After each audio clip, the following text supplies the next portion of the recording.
about the patient.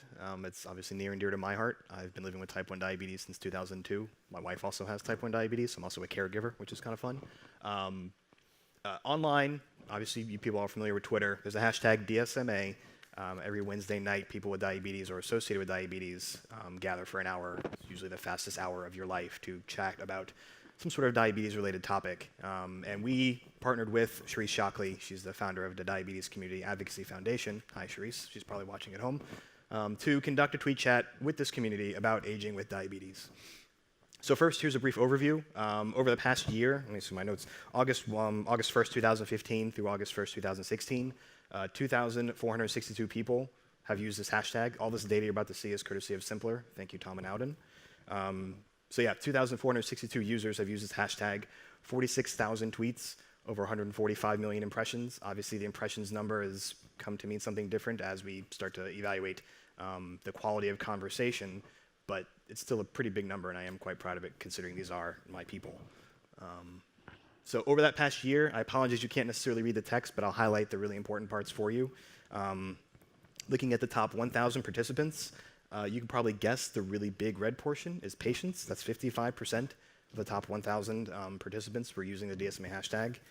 Caregiver and advocates show up in here as yellow, so that's right next to the red. Down at the bottom, that's 8%. Advocacy organizations is the big pink section, 12%. Doctors and healthcare providers is 2%. That would be the teal and the pink at the top. That's over the past year, the top 1,000 participants using that hashtag. 2%. Something to think about. So as mentioned, we partnered with DCAF to host this tweet chat. We gave them a bunch of questions. They responded thoughtfully, and we're going to obviously incorporate some of their responses into our discussion in a few minutes. So this tweet chat, in case you do want to lurk on it or potentially participate, takes place Wednesday nights at 9 p.m. Eastern. Our chat in particular was on April 13th.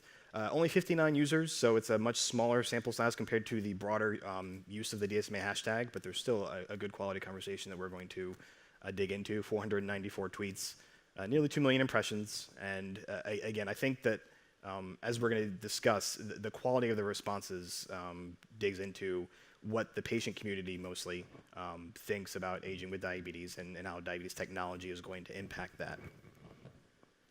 Again, here's another fun pie chart, again, from that percentage. So again, there's only 59 users, but 64% represents the patients. That's that big red portion. The caregiver portion is yellow, again, 17%. Doctors are teal.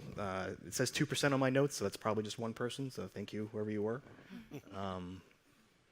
And some final fun graphs from Simpler. The top little bubbly thing is a sentiment analysis. And while sentiment analysis isn't necessarily a be-all, end-all, it's kind of difficult to always identify intent or tone in a tweet in text. Obviously, we've had a lot of conversations about how to properly convey sarcasm online. But largely, about 71% of the tweets, according to Simpler's analysis, were positive.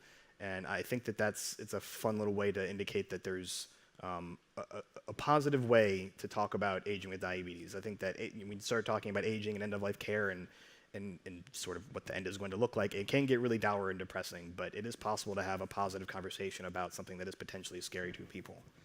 I think that from that previous slide, and just also looking ahead, there's the lack of provider input, I think, is the biggest opportunity that not just the diabetes community faces, but all patient communities face. I know that there are always going to be concerns about HIPAA and whether or not doctors should be involved with these online conversations, but as a patient, I can't speak for everybody, but I can probably speak for most of us, saying that we want you to engage in these conversations, and I think that there's a tremendous opportunity to participate in what we have to learn from each other, really. And I think that was, sentiment analysis was the last that I had, so I think we're going to get back to some of the content of the tweet chat, and then I'm going to stop pretending to moderate this panel. You're doing a great job.